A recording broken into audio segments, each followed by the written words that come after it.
रामगढ़ गांव की सुंदरता में चार चांद लगाने का काम करती थी। वहां की हरियाली, जो सुबह के समय पक्षियों की चहचहाहट से और भी सुहानी हो जाया करती। लेकिन इस गांव में एक लकड़हारा रहा करता था, जो कि बेहद ही गरीब था।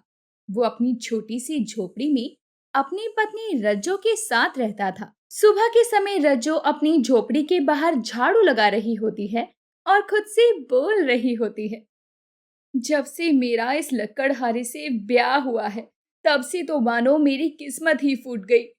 सारा दिन काम करने के बाद भी एक वक्त का खाना खिला पाता है ये लकड़हारा मुझे। केशव तभी उसकी बातों को सुनते हुए जागता है और अपनी आंखें मसलते हुए खुद से कहता है। अरे, इसे कितना समझाऊं। मैं भी तो मेहनत करता हूं ना। औरों के मर्द की तरह पूरे दिन बिस्तर पर तो नहीं पड़ा रहता हूं, लेकिन यह है कि कभी भी चुप नहीं रहती है। और इधर झाड़ू लगाती हुई रज्जू फिर से खुद से कहती है, अरे अब तक सोया हुआ है, खाने को घर में एक अन्न का दाना नहीं है। कल शाम में इसे लकड़ी नहीं मिली तो वापस आ गया, ये नहीं कि पास के घने जंगल में जाकर लकड़ी काट लाए। अब केशव उठकर खाट पर बैठ जाता है और खिड़की से अपनी पत्नी की बातें सुनते हुए खुद से ही बोलता है। ये क्या चाहती है? मैं उस झील के पास वाले जंगल में जाकर अपने आप को किसी जंगली जानवर का शिकार बना लूं। अब रज्जो के पास रामू आता है और कहता है। अरे भाभी, क्या बात हो गई? सुबह सुबह इतने गुस्से में क्यों लग रही हो? आ गया नमूना, ये भी कम नहीं है। मेरे पति को बिगाड़ने में इसका भी पूरा हाथ है। वहीं केशव भी खिड़की से रामू को रज्जू से बात करते हुए देखकर खुद से फिर से बोलता है। आ गया मेरी रज्जो को भड़काने के लिए, और ये है कि अभी कुछ मिनटों में ही इसकी बातों में आ भी जाएगी। रामू तंबाकू खाते हुए रज्जू से बात करता है। अरे क्या बात है, क्या जानना है? मैं क्यों गुस्से में हूँ? ताकि तुम पूरे गांव में मेरे बारे में बातें फैला सको और मेरी चुगलियां कर सको। अरे भाभी, वैद्य जी भी कहते हैं गुस्सा करना सेहत के लिए ठीक नहीं होता है। तुम्हें मेरी सेहत की चिंता करने की कोई जरूरत नहीं है रामू। जब मेरे मर्द को ही मेरा थोड़ा भी ख्याल नहीं है, तो तुम्हारे सोचने से भला क्या ही हो जाएगा। अरे केशव भैया भी आपके लिए बहुत सोचते हैं, लेकिन क्या है ना, गरीबी होती ही ऐसी चीज है। किसी एक चीज के बारे में सोचो, 10 समस्या पहले खड़ी रहती हैं। अरे ये तो तुम ठीक कह रहे हो रामू। वैसे उनसे कोई काम था क्या तुम्हें? यहाँ कैसे आना हुआ? ना ना भाभी, मैं तो आपको गुस्से में देखकर यहाँ चला आया। जरा भाभी का गुस्सा शांत तो करूं। और देखो, मैं तो अब ठीक हूँ। जा रही हूँ अपने मर्द को उठाने, भेजती हूँ काम पर। केशव अब भी खिड़की से दोनों की बातें सुन रहा था।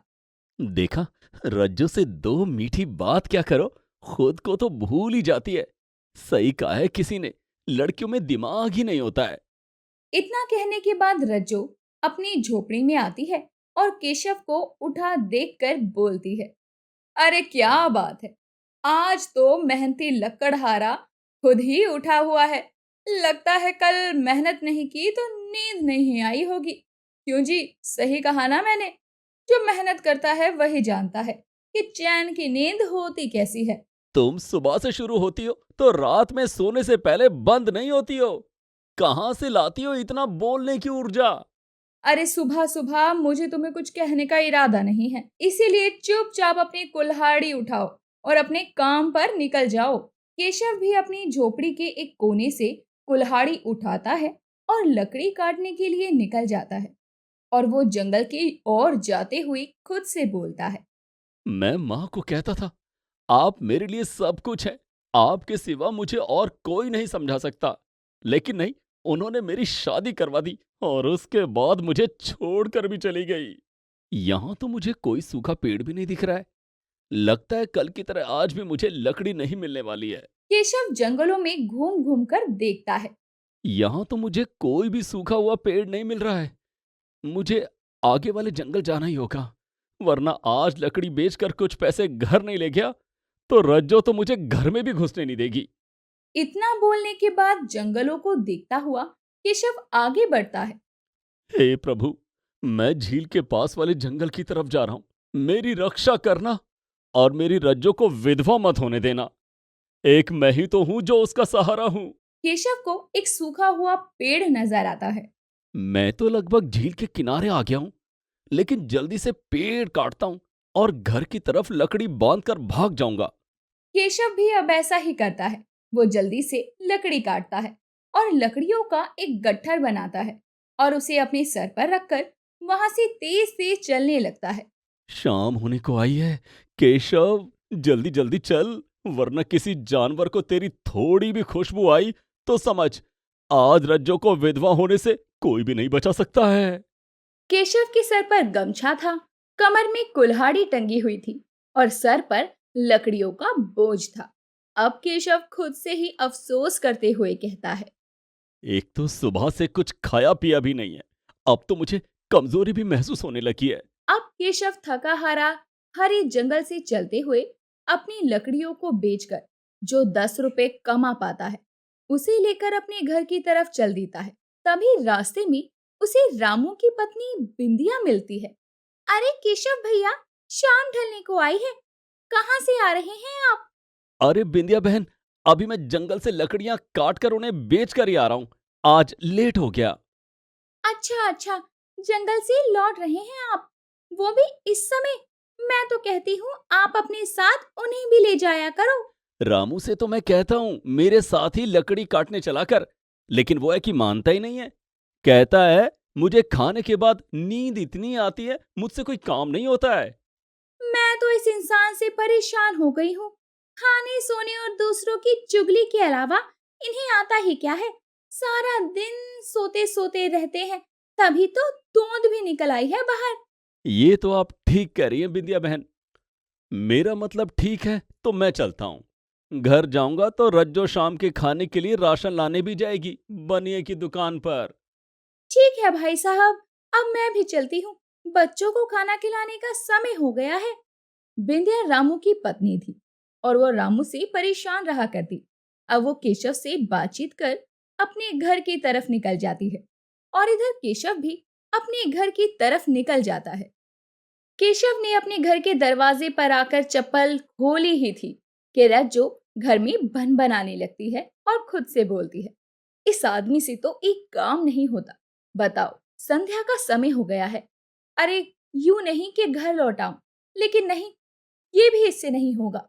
कल तो भूखा ही रखा और ऊपर से सुबह भी कुछ खाने को नसीब नहीं हुआ।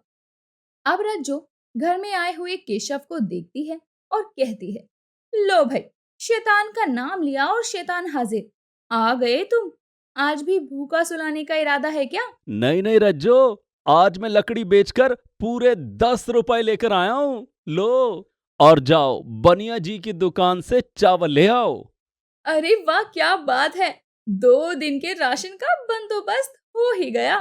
हाँ, आज मैं झील वाले जंगल की तरफ गया था, लेकिन मुझे तो वहां जाकर भय भी लग रहा था। अरे, आपने बड़े विद्वानों के मुंह से नहीं सुना क्या? अरे, डर के आगे ही तो जीत है। अगर गलती से झील वाले जंगल का कोई जंगली जानवर आकर मुझे खा जाता तो मेरा क्या होता, कभी सोचा है?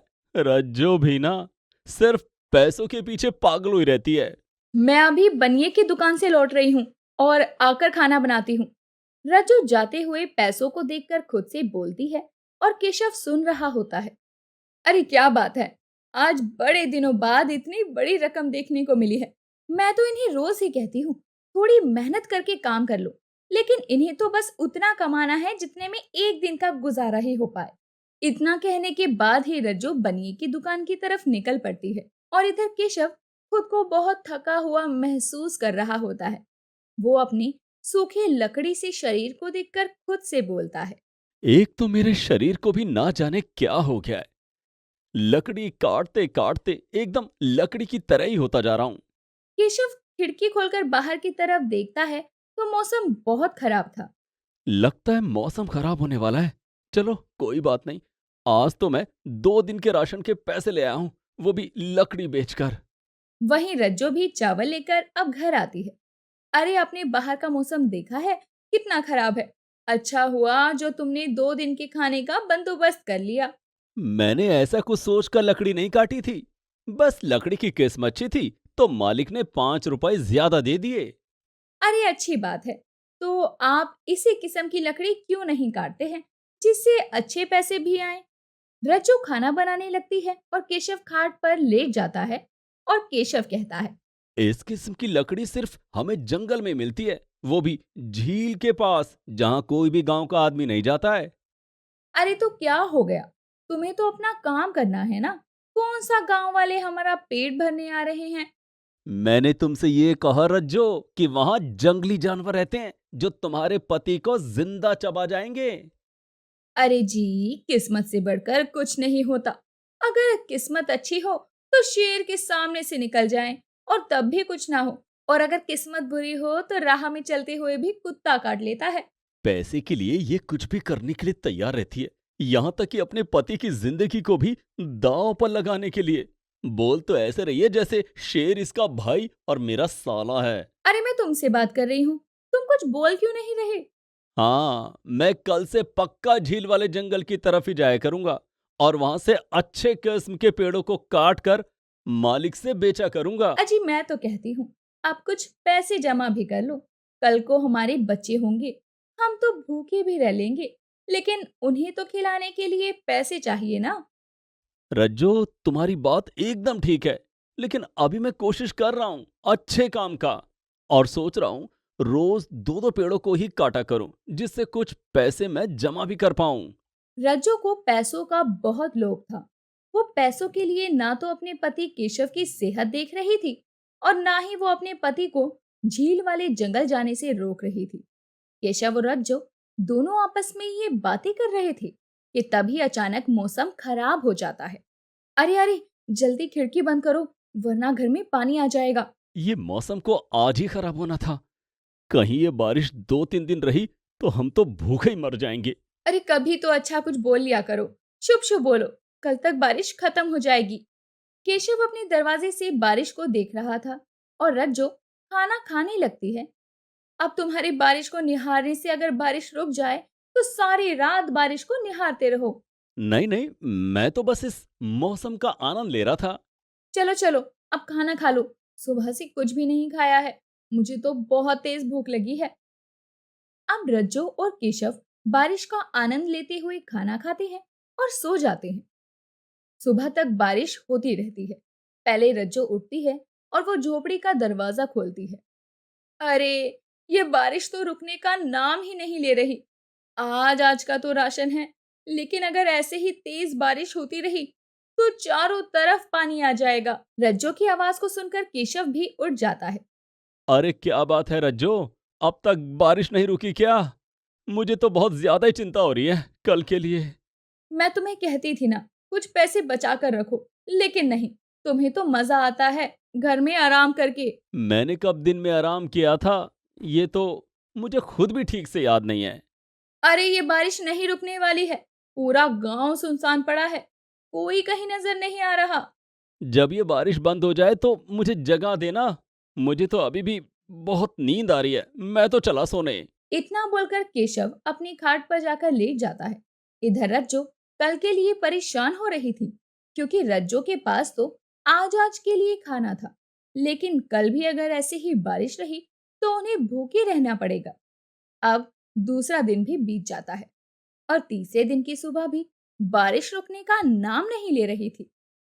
अरे, आज ये बारिश नहीं रुकी तो मेरे घर में चूल्हा कैसे जलेगा?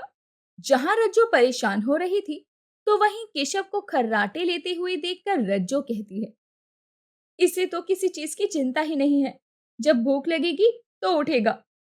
रज्जो अपनी झोपड़ी के दरवाजे पर बैठी बारिश रुकने का इंतजार कर रही थी।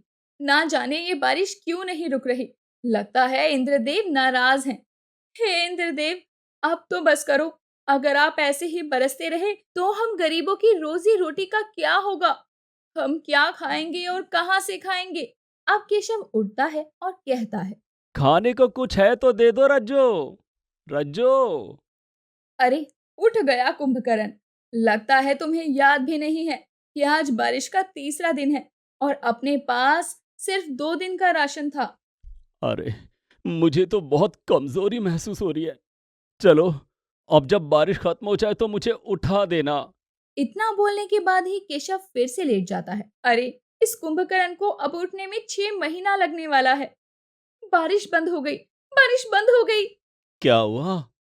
क्या हुआ? सब ठीक तो है ना? हाँ जी, सब ठीक है। अब उठ ही गए हैं, तो ये लो अपनी कुल्हाड़ी पकड़ो और लकड़ी काट कर ले आओ। मुझे तो बहुत कमजोरी महसूस हो रही है। क्या मैं थोड़ी देर बाद नहीं जा सकता हूँ? नहीं जी, मुझसे अब और भूख बर्दाश्त नहीं होगी। तुम अभी के अभी जाओगे लकड़ी काटने।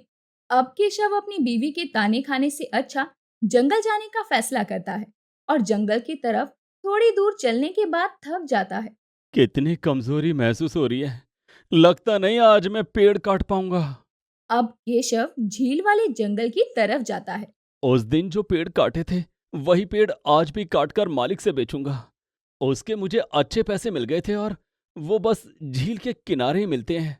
इतना बोलने के बाद केशव झील के किनारे पहुंचता है और जैसे ही लकड़ी काटने लगता है, वैसे ही कमजोरी महसूस कर केशव के हाथों से उसकी कुल्हाड़ी छूट जाती है और सीधे पानी में जा गिरती है। कुल्हाड़ी पानी में गिर गई। अब मैं क्या करूं? ये झील तो इतनी गहरी है। अब मैं लकड़ी कैसे काटूंगा और अपने घर कैसे चलूंगा?